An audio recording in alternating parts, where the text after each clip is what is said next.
Sometimes when we communicate, we give additional information along with arguments that aren't necessarily vital to the argument itself.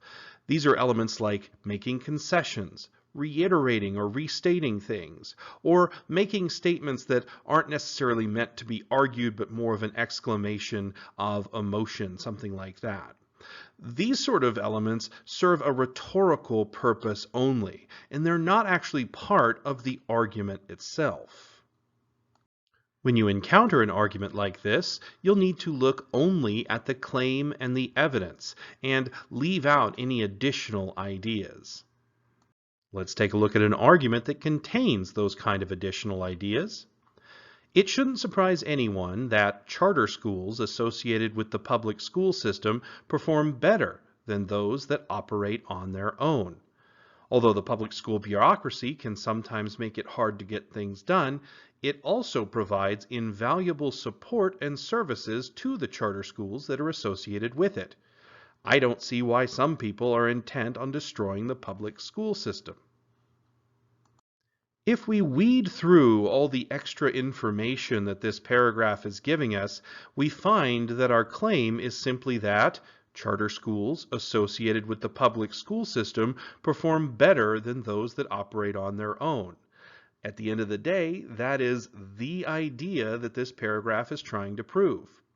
The single piece of evidence used to back up that claim is that the public school bureaucracy provides invaluable support and services to the charter schools that are associated with it.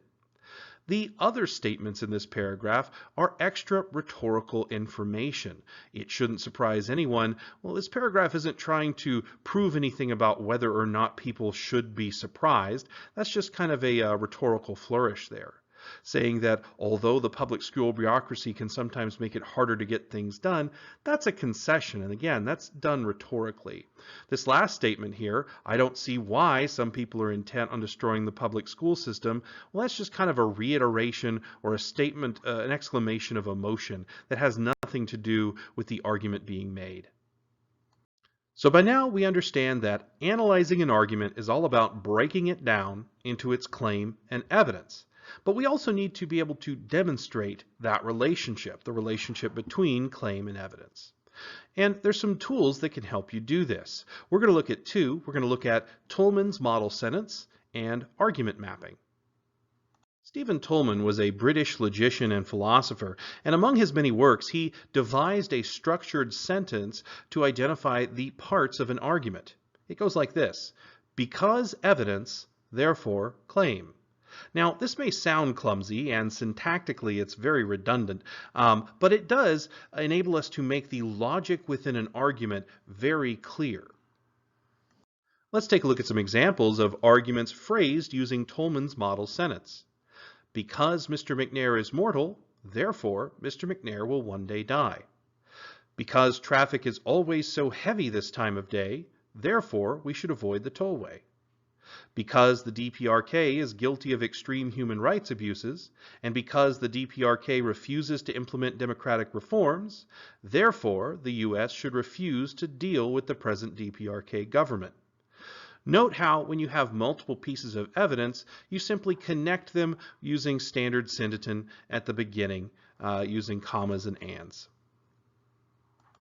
Warning: that because therefore structured model sentence should only ever be used as an analysis tool. You should never write that way in your own writing because of how clumsy and stilted it sounds. Let's pause again to check for understanding.